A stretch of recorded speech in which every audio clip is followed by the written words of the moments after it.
रंग Faisalabad programme news night के साथ मैं हूं आपका मेज़बान मोहम्मद बिलाल लुगर। टेक्सटाइल सेक्टर तबाह होता चला जा रहा है, मजदूर रुल रहा है, मजदूर बेरोज़गार हो रहा है। अगर हम सबसे आम बात करें तो एम्ब्रॉयडरी सेक्टर एक बहुत आम सेक्टर है। टेक्सटाइल सेक्टर, एम्ब्रॉयडरी सेक्टर, पूरे टेक्सटाइल सेक्टर के अंदर जो मशीनरी है उसके ऊपर भारी भरकम टैक्सेस आयद कर दिए गए हैं। जिस जगह मौजूद है यहाँ 6 यूनिट एम्ब्रॉयडरी के चलते थे जो अब सिर्फ 3 रह गए हैं। सारी मशीनें सेल हो चुकी हैं और कबाड़ के भाव जो लूम बिकती थी अब ये बिक रही हैं। क्या हम इस वक्त इंडस्ट्रियलाइजेशन की तरफ जा रहे हैं या इंडस्ट्री को तबाह करने की तरफ जा रहे हैं? हमें फैसला करना होगा कि हमने आगे बढ़ना है, तरक्की करनी है, या हमने अपनी इंडस्ट्री को तबाह करते हुए नुकसान का बाइस बनना है इस मुल्क के लिए। बहुत सारी चीज़ें सब आपके सामने रखेंगे। प्रोग्राम के आगाज़ के अंदर सबसे पहले बात करेंगे एम्ब्रॉयडरी सेक्टर के उस शोबे की जो कि इस वक्त ज़बू वाली के शिकार है। डेफिनेटली ये काम जब आता है तो बनना तो यहाँ से शुरू होता है जहाँ मशीन लगी होती है। मशीनें बिक रही हैं, इस वक्त बुरे हालात हैं और जो भी बुरे अल्फाज इस्तेमाल किए जा सकें, बल्कि पंजाबी में कहते हैं बौके दिहाड़े हैं। ये अगर मैं इन फैसलाबाद की ज़ुबान में इन लोगों के लिए कहूँ तो बिल्कुल दुरुस्त साबित होगा। राना अब्दुल गफूर साहब मौजूद हैं, इनसे बात का आगाज़ करते हैं। राना साहब, इस वक्त एम्ब्रॉयडरी सेक्टर किन मसाइल से दरपेश है? तमाम सेक्टर से तरक्की की, बल्कि अब तो तमाम इंडस्ट्री वाला हर सेक्टर रो रहा है कि हम तबाह हो गए हैं, बच कुछ नहीं रहा, 8-8 घंटे की शिफ्ट रह गई है, शिफ्टें बंद हो गई हैं। एम्ब्रॉयडरी सेक्टर में क्या हालात? जी बिल्कुल सेम यही सूरत हाल है यहाँ पे भी। लेकिन मैं एक बात सबसे पहले जो आप लोगों को कहूँगा कि जब हुकूमतें कमज़ोर होती हैं तो माफिया मजबूत होता है। उसकी सबसे बड़ी मिसाल ये है कि हमारा रॉ मटेरियल चूँकि 100% इम्पोर्ट का है और हमारी प्रोडक्शन ऑफ कास्ट में सबसे बड़ा जो इसका हिस्सा है वो हमारे रॉ मटेरियल का है। मैं आपको बताता हूँ, ये एक धागे की कोन है, ये छोटी सी कोन है, ये 3000 यार्ड की होती है। हमें इसमें 2 तरह से लूटा जा रहा है। अब क्योंकि इन्होंने इसका 6 रुपये रेट छोटी सी कोन का बढ़ा दिया था, ये कह के कि जी वो पीछे से मटेरियल महंगा हो गया, डॉलर का रेट अब 15 रुपये डॉलर जो है वो तकरीबन नीचे आ चुका है। अब इसका रेट कम होने की बजाय इन्होंने ज़्यादा कर दिया। और दूसरी चीज़ जो है, ये गवर्नमेंट के जो दाएं बाएं बैठे हुए हैं यही वो लोग इम्पोर्टर हैं या उनके ये सहूलतकार बने हुए हैं। इसलिए हमने गवर्नमेंट से यही दरख्वास्त करेंगे कि इनको कोई पैरामीटर होने चाहिए कि ये रेट किस तरह बढ़ाते हैं। दूसरा, हमें जो नुकसान पहुंचा रहे हैं कि इसका खजाना 3000 यार्ड ये अपने डिब्बे पे लिख के देते हैं, लेकिन हालिया मैंने PCSIR से लाहौर से जो इसकी लैब करवाई है, सिर्फ 2 कंपनियों का करीब 3 इसका खजाना निकला है, बाकी सारे जो हैं वो खजाना चोरी कर रहे हैं। 2 तरह से हमें ये लूट रहे हैं। एक, डॉलर रेट कम होने की वजह से भी ये इसका रेट कम नहीं कर रहे। इस कोन का इस टाइम रेट जो है वो कम से कम 10 से 11 रुपये कम होना चाहिए जितना डॉलर का रेट कम हुआ है। ये अमूमन होता है कि रमज़ान मुबारक का जैसे आगाज़ होता है तो कारोबार के अंदर बेहतरी आती है, जो भी मंदे हालात हैं वो ख़त्म हो जाते हैं। तो क्या रमज़ान की आमद के साथ, रहमतों के बरकतों के महीने के साथ कोई रहमत इधर भी नाजिल हुई है, या अभी तक इधर वही हालात हैं और कारोबार मनफी रुझान की तरफ गामज़न?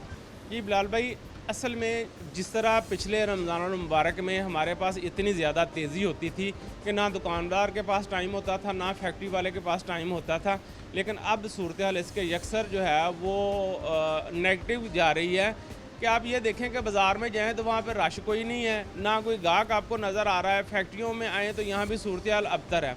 हमारे लिए तो ये ज़्यादा प्रॉब्लम हो रही है कि हमारी प्रोडक्शन ऑफ कास्ट बहुत ज़्यादा बिजली की वजह से और रॉ मटेरियल की वजह से बढ़ गई है। और सबसे बड़ा जो इसमें हमें नुकसान पहुंचा रही है वो गवर्नमेंट की पॉलिसियाँ हैं कि आए दिन उन्होंने एक अफरा तफरी सी फैलाई हुई है कि मुकम्मल लॉकडाउन हो रहा है, कभी 2 दिन के लिए दुकानें बंद हो रही हैं। ग्राहक भी एक जब का शिकार है, कन्फ्यूज़ है कि मैं जाऊँ या ना जाऊँ, पता नहीं आगे दुकानें बंद हैं। ये सारी सूरत हाल गवर्नमेंट को इस पर अपनी कोई वाज़ेह पॉलिसी देनी चाहिए। आप सारी दुनिया में देख लें, वो वर्किंग आवर्स बढ़ाते हैं, इसीलिए बढ़ाते हैं कि रश कम हो। हमारे मुल्क में इससे उल्टा काम हो रहा है। 2 दिन के लिए दुकानें बंद कर दी हैं, प्लस 6 बजे आप बाज़ार बंद कर रहे हैं। वो लोगों में जो एक अफरा तफरी है वो फैल रही है कि हमने जो फटाफट चीज़ें जाके ले लें, रश बढ़ रहा है। कोरोना के SOPs में सबसे बड़ी शर्त यही है पहली कि आप रश कम करें, लेकिन इनकी पॉलिसियों की वजह से रश बढ़ रहा है और कोरोना भी इसीलिए ज़्यादा बढ़ रहा है। कोरोना भी इसलिए ज़्यादा हो रहा है और रश बढ़ता चला जा रहा है। वालेकुम सलाम। अच्छा, इस वक्त फैक्ट्रीज़ के अंदर हालात देखें तो मज़दूर, क्योंकि एक बहुत बड़ा तबका जो है फैसलाबाद को जिसे कहा जाता है मज़दूरों का शहर कहा जाता है। सनत चलेगी तो मज़दूर चलेगा। मज़दूरों का क्या हाल है? अंदर ऑर्डर्स का कैसा सिचुएशन? असल बात यह है कि हमें किसी तरफ कोई समझ नहीं आ रही कि हम करें क्या। अगर हम देखते हैं तो लेबर हमारी रोज़ नई से नई डिमांड करके खड़ी होती है। ज़ाहिर है महंगाई के हालात ये हैं, लेबर ने रोज़ यही करना है। और अगर हम बाज़ार की तरफ जाते हैं तो रोज़ हमारा रेट नीचे से नीचे आता है। हमें कोई समझ नहीं आती कि हम अपनी कास्ट कैसे निकालें, हम किधर से पैसे निकालें। हमें या तो लूट रहे हैं रॉ मटेरियल वाले, या हमें लेबर वाले खींच रहे हैं, या हमें मार्केट से जिन्हों से हमने रेट लेने हैं वो कह रहे हैं भाई हमें वारा नहीं खाता, हमें इससे भी कम रेट में बना के दें। हमें नहीं कोई समझ आ रही, हम बहुत परेशान हैं। क्या गवर्नमेंट से मुतालबा करेंगे या गवर्नमेंट, क्योंकि मुतालबे तो मैं ख्याल कर भी अब सब इंडस्ट्रीज थक गए हैं। एक वक्त था जब इंडस्ट्री ने तरक्की की, आप लोग उसके अंदर शामिल थे, तो इंडस्ट्री को कैश करवाया, लेकिन जब अब डाउनफॉल ट्रेंड है तो सुन कोई नहीं रहा। इंपोर्ट ख़ासतौर पर मशीनरी जो इंपोर्ट करनी है, एम्ब्रॉयडरी की हो, टेक्सटाइल की, उसके ऊपर ड्यूटीज़ इतनी हैवी है, कोई इंपोर्ट नहीं कर पा रहा। असल में देखें मशीन जितनी महंगी हो गई है ना, आम बंदा तो मशीन अब लेता ही नहीं है। कोई चीदा चीदा बंदे हैं जो मशीन लेते हैं। गवर्नमेंट की आप बात कर रहे हैं, गवर्नमेंट नाम की कुछ चीज़ हो तो बंदा किसी को बात करे। ये गवर्नमेंट नाम की चीज़ है ना जो हो रहा है मुल्क में, आपके सामने जो अफरा तफरी फैली है, क्या इससे कारोबार चलेंगे? इससे सनतकार क्या करेगा? मजदूर क्या करेंगे? गवर्नमेंट नाम की कोई चीज़ नहीं है। बाकी आप अगर इंपोर्ट की बात करें, गवर्नमेंट ही है सारा कुछ कंट्रोल करने वाली ना। तो अगर गवर्नमेंट किसी को कंट्रोल नहीं करेगी तो फिर इंपोर्ट भी खुला है, सारा कुछ खुला है। जिसका जो मर्जी चाहेगा वो रेट ले रहा है, वो लगा रहा है, कोई ऐसा मसला नहीं है उसमें। तो हालात पूछने, सिर्फ हालचाल पूछने जोगे रह गए अब, क्योंकि उसके अलावा इंडस्ट्री के पूछेंगे तो चेहरे उतर जाते हैं। और वो बताते हुए भी, शायद मैं पूछते हुए भी अब तो दुख होता है कि यहाँ जिस सेक्टर में हम खड़े हैं, यहाँ 6 कारखाने बड़े चल रहे थे, जिनमें से 3 अब काम कर रहे हैं, 3 नहीं। और हम अभी बात करें कि जदीद मशीनरी आनी चाहिए। मशीनरी तो तब आएगी जब काम होगा। प्रॉब्लम ये है बिलाल भाई कि रज़ाक दाऊद साहब जो हमारे ट्रेड मिनिस्टर हैं, उन्होंने मेडिसिन्स के लिए तो तमाम तरह की रिलीफ ले ली है, क्योंकि उनका खुद का कारोबार है ना। टेक्सटाइल पे इतनी हैवी ड्यूटीज़ और टेक्सटाइल की इंपोर्ट पे इतने टैक्सेस लगा दिए हैं कि वो बहुत ज़्यादा कॉस्टली हो गई है। इस सेक्टर को ना बहुत ज़्यादा नज़रअंदाज किया जा रहा है। और मेडिसिन जो है उनको फैसिलिटियाँ भी मिल रही हैं, और मेडिसिन की कीमतें भी जो है वो आप देख लें कि 400-400 गुना बढ़ गई हैं। ये बहुत बड़ा अलमिया है। इमरान खान साहब जो माफिया के ख़िलाफ़ थे, वो माफिया के हाथों में खेल रहे हैं। और हमारा सेक्टर जो एम्ब्रॉयडरी सेक्टर जिसमें हम खड़े हैं, ये तो 50 to 60% लोग इसको वाइंड अप कर चुके हैं, क्योंकि कॉस्ट ऑफ प्रोडक्शन बहुत ज़्यादा बढ़ गई है। पॉलिसीज़ गवर्नमेंट की इस तरह की हैं कि उन्होंने आते सेल टैक्स इम्पोज कर दिया। आप आम कस्टमर जब भी बाज़ार जाता है तो वो उसको जो चीज़ 1000 रुपये की पड़ती थी तो 500 रुपया उसमें सेल टैक्स ऐड करके वो 1500 रुपये में पड़ रही है। और प्रॉब्लम ये है कि जो 500 रुपया टैक्स दे रहा है तो वो गवर्नमेंट का रेवेन्यू नहीं बन रहा, वो उस दुकानदार का प्रॉफिट बन रहा है। वो जाली किस्म की आपको इन्वाइसेस बना के दे रहा है, खा वो कपड़े की हो, खा वो जूते की हो, कुछ भी हो। इन्होंने टैक्सेस इम्पोज तो कर दिए, लेकिन रेवेन्यू किस तरह कलेक्ट करना है वो कोई इनका पास तरीकाकार है ही नहीं। जब हम दुनिया के सामने रखेंगे अपने आप को कि हम ये काम कर रहे हैं, तो हमें उसके हवाले से कुछ इकदाम करने होंगे, नहीं तो जो हालात इस वक्त चल रहे हैं वो मज़ीद गंभीर होते चले जाएंगे। एक्सपोर्ट के इंपोर्ट के हवाले से मैं एक चीज़ ज़रूर यहाँ आगाह कर दूँ। इन्होंने डेफिनेटली फरवरी तक की रिपोर्ट देखी होगी, लेकिन मैं मार्च की रिपोर्ट बता दूँ तो हमारा ट्रेड डेफिसिट बहुत ऊपर आ चुका है। हमने 2-3 महीने जो इनके मुताबिक बांग्लादेश से भारत बंद था, तो हमारी एक्सपोर्ट ऊपर गई थी, हमारी एक्सपोर्ट फिर डिक्लाइन भी हुई, और हमारा जो डेफिसिट है, इंपोर्ट इतनी ज़्यादा हो रही हैं, लेकिन जो इंपोर्ट हो रही हैं उसके ऊपर छूट दी गई, जो होनी चाहिए उनके ऊपर टैक्सेस लगा दिए गए हैं। बहुत गो और तजब्ज़ब की पॉलिसीज़ हैं जो कि यकीनन तौर पर इस पर रिव्यू होने की ज़रूरत है। एक छोटी सी ब्रेक, दोबारा हाजिर होती है।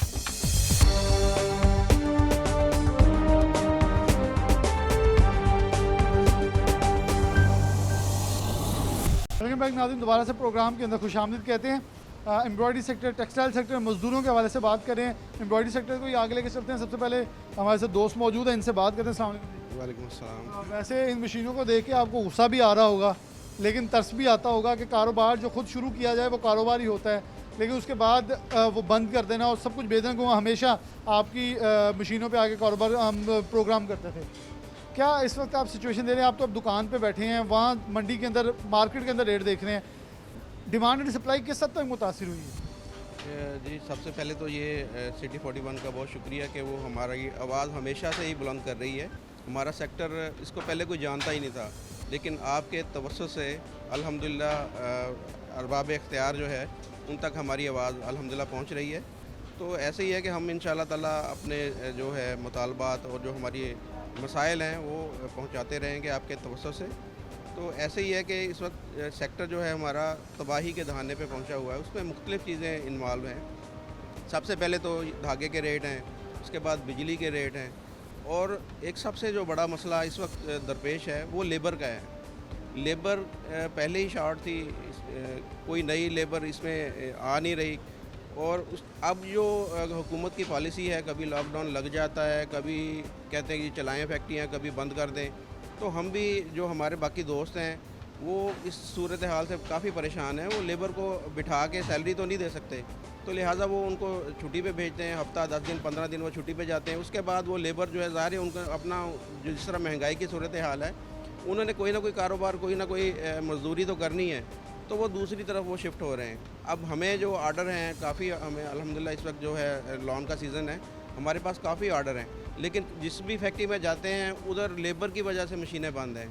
एक तो पहले ही वो फैक्ट्री ओनर परेशान है कॉस्ट ऑफ प्रोडक्शन की वजह से। लेकिन एक मुझे इशू सुनने को मिला है कि गुज़िश्ता सालों की बनिस्बत 30% कम ऑर्डर्स हैं, क्योंकि एक तो आगे डिमांड नहीं है और दूसरा ये है कि मशीनें नहीं हैं।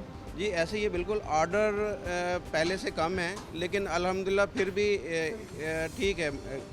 एक सबसे जो बड़ी बात है कि मशीनें कम हो गई हैं पहले से, काफ़ी लोग इस फील्ड को छोड़ के जा चुके हैं, और बहुत सारी मशीनें जो हैं वो लोगों ने कबाड़ में उठा दी हैं। यानी वो नई मशीनें भी, कुछ ऐसे बंदे हैं वो इतने दिल बर्दाश्ता हुए हैं कि वो इस फील्ड को छोड़ के, मुझ समेत ऐसे मैं बेशुमार आपको मिसालें बता दूंगा फैसलाबाद में, जो इस फील्ड को छोड़ के दूसरी फील्ड के अंदर चलेंगे। जैसे हमने कपड़े की दुकान बना ली, लेकिन ये है कि इस फील्ड के अंदर आज से 5-7 साल पहले आप चले जाएं तो यही फील्ड जो है बहुत अच्छी फील्ड थी, इसमें लोगों ने बहुत अच्छा इसमें बिज़नेस किया है।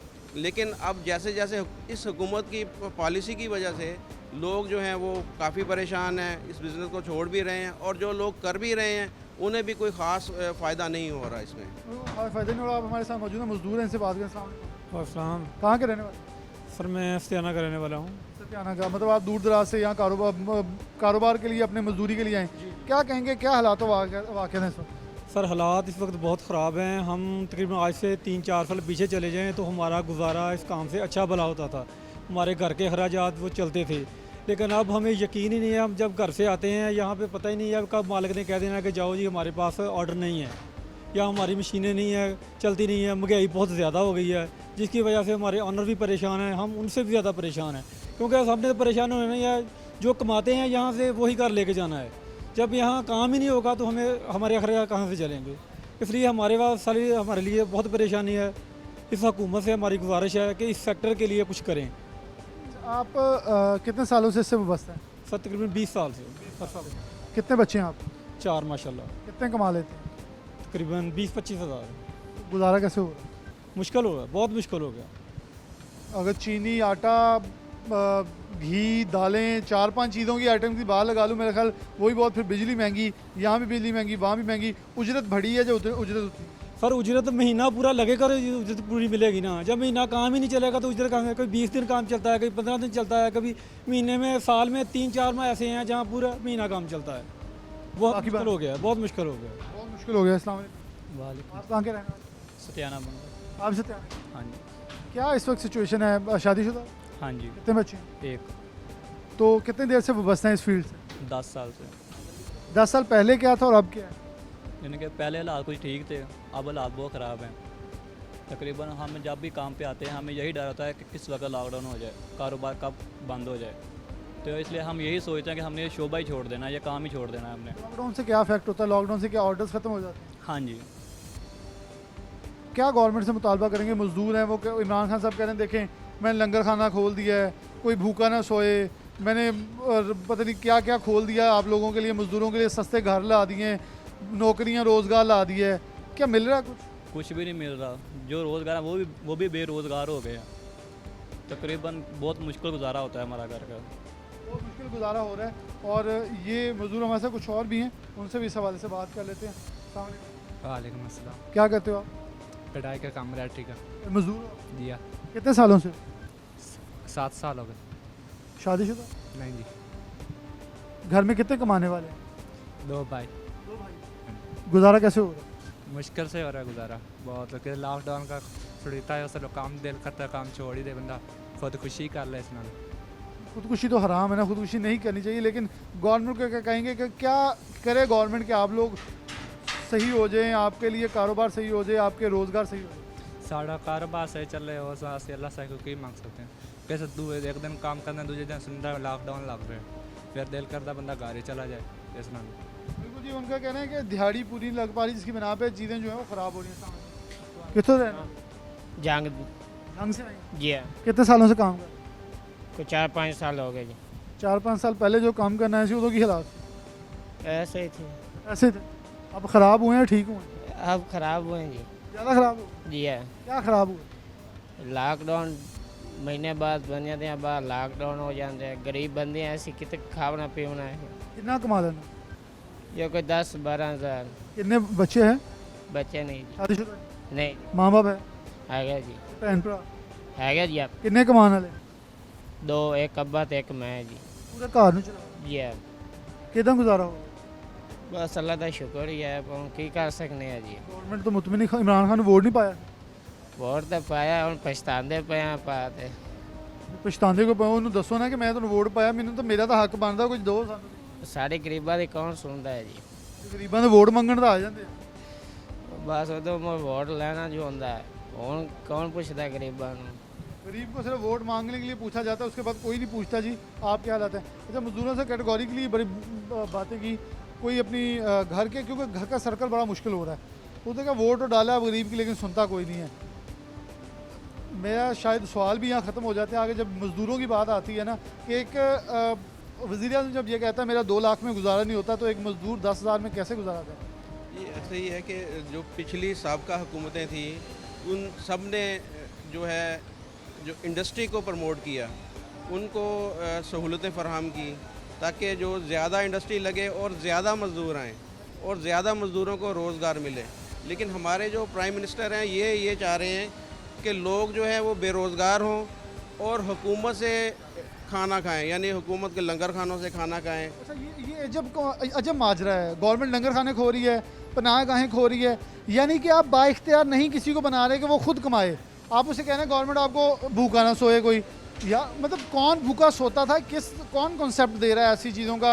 ठीक है, ये अच्छी चीज़ें होंगी, लेकिन यहाँ सैलानी जैसे बहुत बड़े अदारे काम कर रहे हैं जो अच्छे तरीके से काम कर रहे हैं, गवर्नमेंट इसके अंदर क्यों इन्वॉल्व हो रही है? गवर्नमेंट को नहीं होना चाहिए, बिल्कुल नहीं होना चाहिए। गवर्नमेंट को लोगों को बाइज़्ज़त रोज़गार फराहम करना चाहिए, इसमें अपॉर्चुनिटी पैदा करनी चाहिए। अब तो ये लोगों के जो चलते कारोबार है उनको ये बंद कर रहे हैं।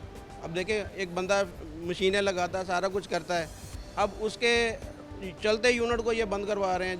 जिस तरह बिजली के रेट बढ़ रहे हैं, धागे के रेट बढ़ रहे हैं या दूसरे मसाइल हैं, तो एक देखें ना, एक यूनिट पे यहाँ पे इतने लोग काम कर रहे हैं, अगर चंद माह के अंदर अगर ये इनको कुछ नहीं बचेगा तो ये बंद करने पे मजबूर हो जाएंगे, लोग बेरोज़गार हो जाएंगे। तो ये जो लोग बेरोज़गार होंगे, इनको ये चाहिए कि ये फैक्ट्री को बिजली के रेट कम करें, या ताकि ये मज़ीद लोग और मशीनें लगाएं, लोगों को मज़ीद रोज़गार मिले। में मुझे लगता है कि इमरान खान को इन मज़दूरों की आवाज़ पहुंच गई है, इसलिए उन्होंने लंगर खाने खोल दिए कि कारोबार अब आपको मिलना नहीं है तो आपको मैं रोज़गार दूंगा, कोई भूखा ना सोए। खुदा का वास्ता ऐसे कम मनसूबे बनाएं कि लोग भीख ना मांगें, ये हाथ ना फैलाएं। अगर सड़कों के ऊपर तनासुब देखें तो इस वक्त पेशावर भिखारियों की तादाद बढ़ती चली जा रही है, बहुत सफ़ेद पोश लोग भी भीख मांगते हमें दिखाई दिए हैं। तो ये हमारे माशरे का वो कास है कि हमारा माशरा तरक्की की तरफ नहीं जा रहा, बल्कि ज़ुबू हाली की तरफ हम इस वक्त बढ़े हैं, जो इस वक्त ख़तरनाक तरीन चीज़ है। एक छोटी सी ब्रेक लेंगे, दोबारा हाजिर होते हैं।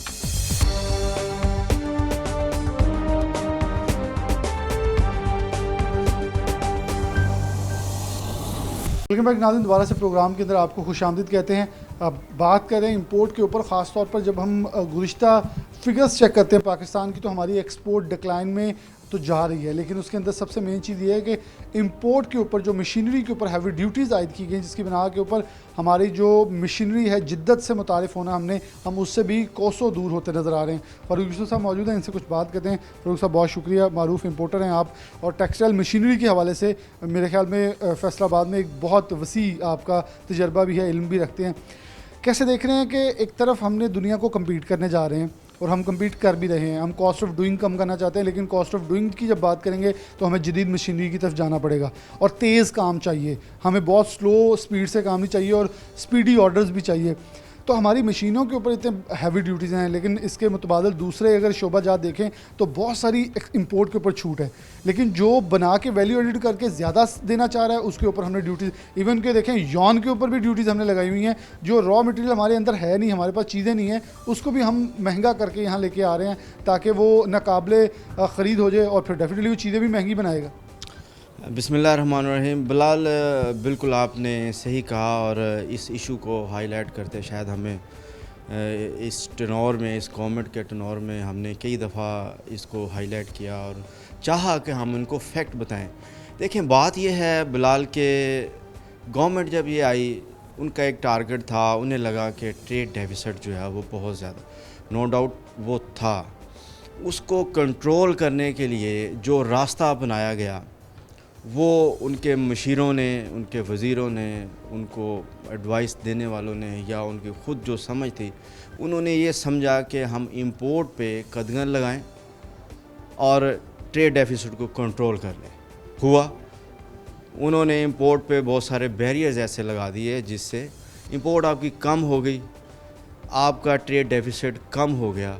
लेकिन बिलाल, किसी ने ये नहीं देखा, किसी ने ये नहीं समझा कि इस ट्रेड डेफिसिट को कंट्रोल करके इंपोर्ट को रोक के जो आप एट दी इंपोर्ट स्टेज पे आप ड्यूटियां लेते हैं, वो करोड़ों रुपए की, अरबों रुपए की आपके वो डेफिसिट हो गया, वो ड्यूटियां कम हो गई आपकी, आपको वो जो इनकम वहाँ से आ रही थी वो कम हो गई। फिर इसके साथ क्या सबसे बड़ा नुकसान क्या हुआ? इसके साथ बड़ा नुकसान ये हुआ कि आपकी अनएम्प्लॉयमेंट क्रिएट हुई। कैसे हुई? आप नई मशीनरी मंगवा रहे थे, ऐसी मशीनरी मंगवा रहे थे जो इनोवेशन लेके आती थी, जो आपकी एक्सपोर्ट को बढ़ाने में सपोर्ट करती थी। वो मशीनरी पे भी अल्टीमेटली वो भी इस जद में आई, वो मशीन आना बंद होगी। जब एक मशीन, अगर मैं कोई एग्जांपल कोट करता हूँ कि 4 मिलियन की थी वो 7 मिलियन पे चले जाए, तो आप समझते हैं कि बायर की जो बाइंग पावर है वो ख़त्म हो जाती है, कम होती है, आस्ता आस्ता ख़त्म हो जाती है। इस सारे सिनेरियो में वो मशीन आना बंद होगी। जब वो मशीन बंद हुई तो आपको पता है कि जब इंडस्ट्री नहीं लगती तो फिर एम्प्लॉयमेंट क्रिएट नहीं होती, बल्कि उन पुरानी मशीनों पे जो प्रोडक्शन देने के काबिल नहीं थी, आपने भी सुना, मैंने भी सुना, देखा कि वो कहते हैं कि सब्ज़ी, आलू, गोभी, गाजर के भाव पे वो कबाड़ में मशीनें बिक गई, उसकी रिप्लेसमेंट नहीं आई पाकिस्तान में, वो मशीनरी कबाड़ में गई। ये देखिए बड़ा अहम पॉइंट है कि आपका वो गैप फुली नहीं हो सका। क्यों? मशीन आ नहीं रही थी और जो उनकी भी लेबर थी वो भी सड़कों पे। कोई स्किल्ड लेबर है तो वो कहीं चौकीदारी कर रहा है, तो कहीं फेरी लगा रहा है, तो कहीं सब्ज़ी बेच रहा है। वो मशीन आना बंद होगी। हमने देखें, हमेशा से मैं बिलीवर हूँ कि जब आप कोई अपना मसला बयान करते हैं तो उसका अपनी सेंस से, अपनी एसोसिएशन से, अपनी उससे मशवरा करके ऐसा सोल्यूशन भी दें गवर्नमेंट को, ना कि हम बातों तक करें। हमने कई दफ़ा इसका सोल्यूशन ये दिया है। देखें, जब आप ये चाहते हैं कि ये मुल्क जो है इंडस्ट्री लगे, यहाँ पे आप फेडमेक बना रहे हैं, आप बड़े बड़ी वहाँ पे फैसिलिटीज़ दे रहे हैं कि जी 10 साल का टैक्स नहीं है, लेकिन उसके साथ साथ ये देखें कि उस वो इंडस्ट्री भी तो लगानी है ना। वो कैसे लगेगी? आपको हमारी एम्ब्रॉयडरी एसोसिएशन की तरफ से, टेक्सटाइल मशीनरी वालों की तरफ से ये तजवीज़ दी गई कि आप एक ऐसा एसआरओ ले आएँ जो कि कभी होता था 2012-13 के दरमियान में एक 7 to 7 होता था, हमने कई बार कहा, उससे सेल टैक्स एग्जेम्प्ट हो जाता था। तो आप उस ऐसा कोई एसआरओ ले आएँ जिससे सेल टैक्स एग्जाम्पल हो जाए, वो जो बैरियर्स मुख्तलिफ हैं उसको ख़त्म कर दें ताकि वो मशीन आना दोबारा शुरू हो। फारूक साहब, मैंने बहुत डिटेल में आपकी बात इसलिए सुनी क्योंकि मैं ये कहूँगा कि आप कह रहे हैं ट्रेड डेफिसिट कम हुआ, लेकिन मेरे ख्याल में फिर ये नाकामी नहीं है। पिछले अगर 3 माह की बात करें तो मार्च के महीने में फिर से ट्रेड डेफिसिट बहुत ऊपर आ गया है और हम देखें, और इंपोर्ट के अंदर फिर इजाफा देखें। अब इस शोबे में इंपोर्ट नहीं हो रही क्योंकि लोग डर गए हैं इतना पैसा, और ना तो ये टैक्स चोर हैं, ये टेक्सटाइल ऑनर अपना सब कुछ दिखा के शो करके काम कर रहा है। जो चोरी कर रहे हैं, जो हाइड कर रहे हैं, जो हर्डल्स क्रिएट कर रहे हैं, वो आज भी पैसा कमा रहे हैं और उनको पकड़ने वाला कोई नहीं है। जो काम कर रहे हैं उनके ऊपर घेरा तंग किया जा रहा है। इसका सेकंड पार्ट आपने बिल्कुल सही कहा। देखें, आज हम फिर आप ये कह रहे हैं कि हमारे फिगर्स ये बता रहे हैं कि इंपोर्ट फिर जो है वो बढ़ रही है, लेकिन आप ये देखें कि आप ही ये रिपोर्ट आपने दी थी और मैंने भी आपको बताया था कि आपकी जो टेक्सटाइल मशीनरी की इंपोर्ट है वो कम होगी।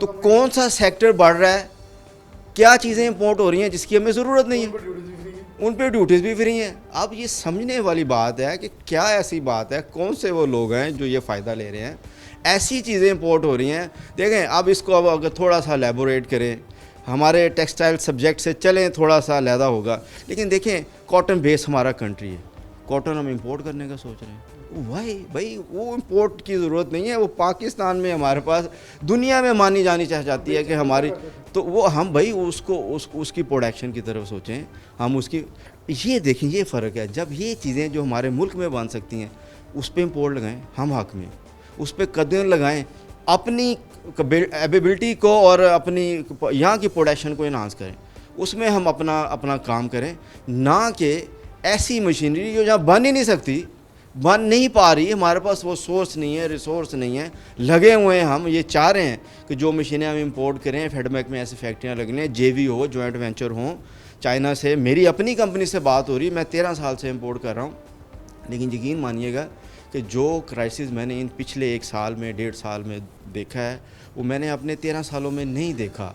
तो इसको सोचने समझने की ज़रूरत है, और इसको अगर हम ब्रॉडर माइंड में लें तो ये गवर्नमेंट का फ़ायदा है, इस आवाम का फ़ायदा है, ये इकॉनमी में अपने मईशत में ऐसा हिस्सा डालेगी कि जो हमारे मसाइल हैं वो कम होना शुरू हो जाएंगे। अच्छा, आप कह रहे हैं जेवी की तरफ बढ़ेंगे, लेकिन क्या आप फॉरेन इन्वेस्टर को ऐसे मुतासर कर सकेंगे? क्योंकि वो सबसे पहले आपकी पॉलिसीज़ देखता है। मैं कुछ इजलासों में जब हम बैठे तो हम कहते हैं कि हम उनको क्या देंगे, ये सबसे पहले बात होती है, क्योंकि वो तब आएंगे जो इनिशिएटिव्स हम उन्हें दे रहे हैं। जब इनिशिएटिव्स पे अपना जो आप जिसके साथ जेवी करने जाएंगे, आप उसे बताएंगे जी ये मसले आपको हैं, तो आप उसको तो कैसे तसल्ली दे सकेंगे मेरे मुल्क के अंदर आपको ये सब कुछ मिलेगा?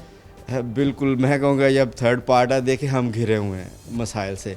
एक और मसला है कि जब तक आपकी यहाँ पे हेल्दी इन्वायरमेंट नहीं है, फ्रेंडली बिजनेस इन्वायरमेंट नहीं है, आप इन्वेस्टर को उस तरह नहीं ला सकते। मैं इत्तफ़ाक़ करता हूँ, लेकिन being a Pakistani I think so it's our duty कि हम मोटिवेट करें। मैं लगा हूँ, मैं अपने तय कोशिश कर रहा हूँ, और भी टेक्सटाइल जो इंडस्ट्रीज़ के ऑनर है वो भी कोशिश कर रहे होंगे।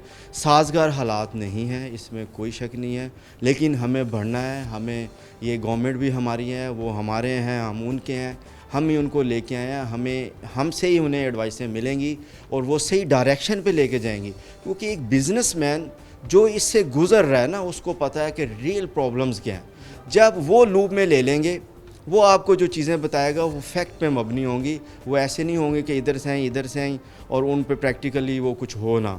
तो हालात साजगार नहीं है, लेकिन इंशाल्लाह होप फॉर द बेस्ट। हम अपनी उम्मीद को कभी नहीं छोड़ेंगे और लगे रहेंगे इंशाल्लाह ताला। हम इंडस्ट्री भी लगाएंगे और इनको बताते रहेंगे, अपना मुतालबा इनके पास भेजते रहेंगे। तो लगता है कि आने वाले दिन जो हैं वो इस हवाले से बेहतर साबित हो सकते हैं, क्योंकि पहले भी इंपोर्ट्स के ऊपर बहुत सारी चीज़ें हमें होती रही, और इस हुकूमत को वैसे 3-4 माह बाद याद आ जाता है, ख्याल भी आ जाता है कि ये सही कह रहे थे। देखें बिल्कुल आता है, वो गौर करते हैं। कई दफ़ा आपको पता है, मैं as a former senior vice president भी मैंने बहुत सारी मीटिंग्स इंडस्ट्री ऑफ मिनिस्ट्री से अटेंड की हैं, और बेदहा उन्होंने हमारी बातें सुनी हैं। वो ये जब उनको बताते हैं तो वो पर्दा उठता है कि हाँ वाकई ये जो चीज़ें हैं ये इनमें लूप होल है, इस पर हमें इनकी बात सुननी चाहिए, काम करना चाहिए। अल्लाह करे कि इसको वो बहुत सीरियस लें, और ताकि जो है ना ये मसाइल हल हो सकें और मुल्क आगे बढ़ सके। मुल्क आगे बढ़ सके। जो बात इन्होंने की, मैं इसको इससे इंटरलेट करूँगा कि खान साहब जो 1 करोड़ नौकरियां देने की बात करते हैं, वो नौकरियां तब मुमकिन होगी जब फ़ारूक यूसुफ साहब जैसे सनतकार, जो इंपोर्टर, जो एक्सपोर्टर, इनको आप रिलीफ मुहैया करेंगे, सपोर्ट करेंगे, इनके पीछे हाथ रखेंगे, तो ये इंडस्ट्रियलाइजेशन की तरफ बढ़ेंगे।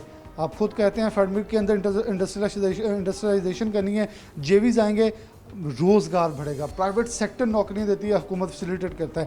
फैसिलिटेशन की तरफ बढ़ें। मेरे ख्याल में इमरान खान को जब तक पता चलता है कि उनके मुशीरान उनके साथ क्या खेल खेल गए हैं या क्या खिलवाड़ कर दिया है, तब तक इंडस्ट्री काफ़ी नुकसान में जा चुकी होती है।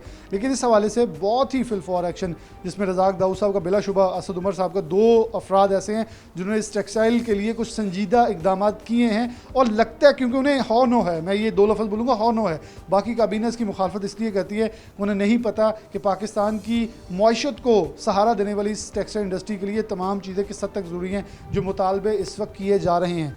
प्रोग्राम से इजाज़त चाहता हूँ और दुआ करते हैं कि तमाम हालात जो हैं साजगार हों, हमारी इंडस्ट्री दोबारा से तरक्की करे और ख़ासतौर पर SME सेक्टर के लिए जो चीज़ें चाहिए उसके ऊपर हुकूमत फुल फॉर प्रॉम्प्ट एक्शन लेती नज़र आए। अल्लाह हाफ़िज़।